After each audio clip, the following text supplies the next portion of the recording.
Welcome back. Health coach reacts to Oprah and Weight Watchers making the shift. Now, just a few days ago, Oprah and Weight Watchers present Making the Shift, a new way to think about weight that streamed on YouTube May 10th, 2024. That was a 3-hour special that's still available on YouTube. It's a touching conversation about the experience of having overweight and obesity that you might not be able to talk about with people who are close to you in an immediate vicinity. And you see a lot of people who have gone through similar things, similar emotions, similar feelings, and then you can relate to that. So that's an overview of what the special is. In this video, this recap, I'm going to give you 6 thoughtful questions to ask yourself, a recap of the special, and some of my thoughts on it as well. So welcome. My name is Reggie. I'm the founder of Fit for Freelance, where I build adaptive business leaders through compassionate health coaching. Compassion is a core value of what I'm doing. And if you love your body and want to feel confident again, the Health Confidence Club is a compassionate way to keep your promises to yourself and let your health support your life. That's linked below. Now in this, you can leave a comment. I'm live streaming right now. What do you think? What did you think when you saw the show? What's your reaction? Or if you want me to expand on a topic, I don't want this to be 3 hours. I'm doing a quick recap. Okay, so leave that comment below. All right, so what Oprah says in her opening monologue: we've been criticized, we've been scrutinized, we've been shamed, we've been told that unless we meet a certain standard of size, that we didn't deserve to be accepted or even loved. And what I know for sure is that I am done with it. She said she was really done with it several times.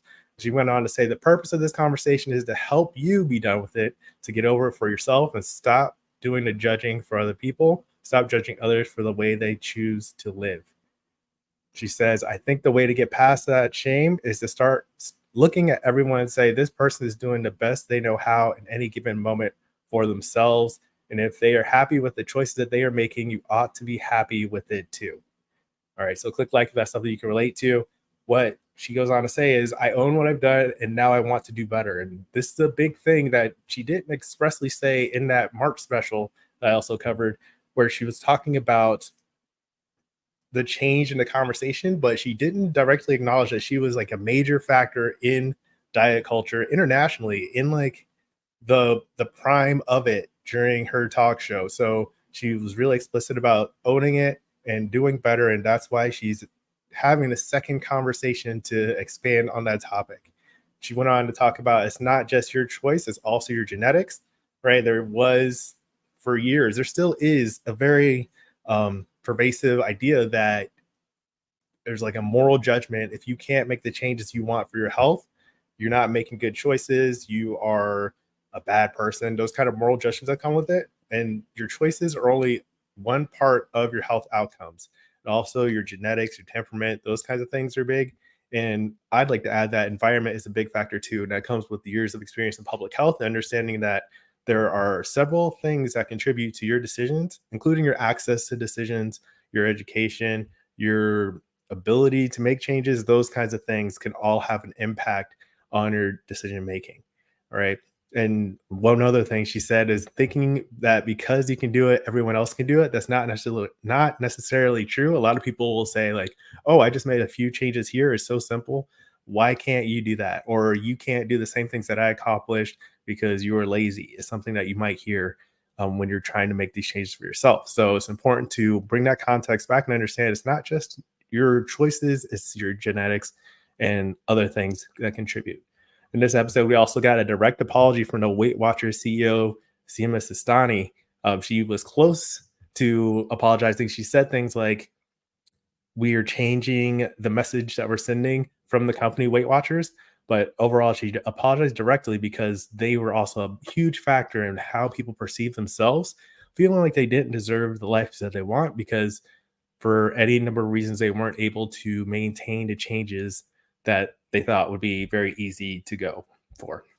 All right. I got a new lens. It's not always focused correctly. All right, let's keep going. So in Oprah's workshop, she had questions that she reviewed. See if you can think about these for yourself and how they can impact your life. One, have you ever experienced shame about your body? You can pause it. You can think about it. You can come back to this video later if you want. Two, was there someone or something that helped fuel that shame? Three, have you ever let the shame you felt about your size hold you back from doing what you wanted to do? And when she asked those questions to her live audience, they all found that those three things were all factors in their experience when it comes to weight. And there's also like a live screen show, and everyone on the camcorders raise their hands too. So a lot of people feel that you're not the only one going through that. And I think that was a big lesson from this episode. The special was talking about, these things are affecting lots of people. You don't have to feel bad or like you're not good enough just because you are having that experience for yourself. All right. Author and entrepreneur Jamie Kern Lima posed some questions as well when she was talking about a book that she wrote. For what has waiting on my weight already cost me? And that was a big thing. You don't have to wait for your weight to change. How to get this to focus? You don't have to wait for your weight to change in order to get the results that you want or to start leading the life that you want, your path to fulfillment, all that stuff. So, what has that cost you? Like, if you are doing that, if you feel like you have to lose weight in order to be accepted in society or to do the things that you want, how does that impact you already? All right. She goes on. Some of the people responded in the audience. They raised their hands, talk about connection, lack of connection, feeling lonely, activities. They've skipped activities, relationships, how it has affected their career, their joy, their opportunities with their families, and the missed opportunities that they held themselves back from because they didn't think they were worthy. And so I want you to think about that for yourself. What has waiting on your weight already cost you? And that is huge. You want to consider yourself worthy, regardless of what your body and health or anything looks like, because that's not really who you are. Who you are is the essence of you and not what your body looks like. All right. The fifth question that came up in this episode: 10 years from now, what will it cost if you're still waiting on your weight to be worthy? Right. Six, one thing you're going to do today to stop waiting on your weight. Right. And that was something to get people to start to think about the changes they can make immediately. One lady said she was never going to wear Spanx again. That was a humorous moment. There were just lots of little things happening that, you felt emotionally drawn to the situation, the conversation that was going on. And some people had different things that they wanted to do. Stop holding themselves back. And that was the big thing with the sixth step. If you want help with that, I've got some links below that can help you stop holding yourself back as well. All right. And then body acceptance advocate Katie Storino talked about how well-meaning parents put their children on Weight Watchers and they start diets from 7 or 8 years old. And that's something I see a lot online when I'm addressing people who have questions and they've been on diet since they were a kid and they have a hard time understanding their health and the picture of like how it fits into the rest of their life. And there are like plenty of teenagers who think they need to lose weight to fit into school. And you might remember that from your own middle school and high school days. She also mentioned this mother-daughter dynamic that happens frequently, where some of the things that you learn or you model for your family can have an impact on the next generation. So if you are always avoiding, wearing colorful clothes, you always wear black, then that can affect like, how your child sees you and how they think they have to hold themselves back. So there are a lot of different things that go beyond just, eating choices. These are family and cultural dynamics that play into it. This Katie Serino, she gave a story about a thin woman she was looking up to. She was like, "Oh man, I wish I was that thin." And she's wearing a tank top. Katie was wearing a tank top. The lady said, "I wish I had your confidence to wear a tank top." And then Katie replied, "You're a size 4. You're supposed to be able to wear a tank top." Like she was more surprised that the other thin lady, didn't have the courage to do that. And then she had this light bulb moment where she realized that there's no time in a weight change journey that you automatically accept yourself. There's not, you're not going to have a point where you just reach and it's like, okay, now I can do this thing, because you're always going to have some other point of comparison that can keep you from feeling worthy, feeling accepted, feeling deserving of the things that you want for yourself. So Case Marino goes on to say, why are we all punishing ourselves? And that's a big question that I think about when I'm talking about helping people lead to healthy, fulfilling life of their dreams, is that that doesn't depend on your physical appearance. It's just a choice of what you decide to do. So Katie came up with this line: your worth is not tied to a number on a scale or a number in your genes. And that is very notable.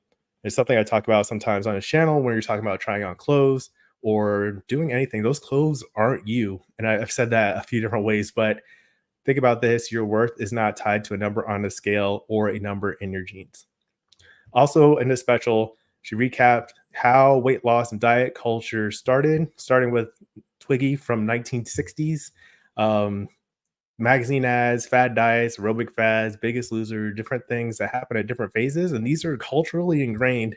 These are part of the environment that are inherent in the conversation and the attitudes about weight loss that we have to be mindful of if we're going to try to change it. It's not just about feeling shameful and bullying people into making changes that you think are appropriate for them. It's more about understanding what's appropriate for you and understanding that other people are going to do what's right for them on their own. So that's a big thing. It was an interesting special for sure. And if you want, you can watch my recap of the March 2024 ABC one about the shame, blame, and weight loss revolution, where I go in depth on some of the cultural factors affecting weight loss and opening the conversation beyond celebrity gossip about Ozempic, because this is a big topic when you're talking about weight loss: the environments, the choices, the consequences, the health outcomes, the health risks, all of that, and then the social um, determinants of health.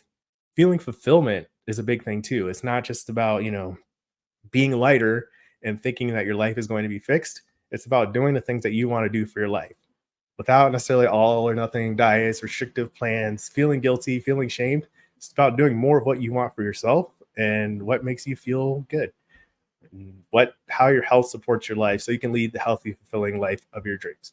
So that was a quicker overcap or recap. You can decide if you want to watch it. Let me know what you think in the comments. Um, what do you think? Click like. That was the summary: making a shift, a new way to think about weight. That's today's message. As always, keep practicing. Peace.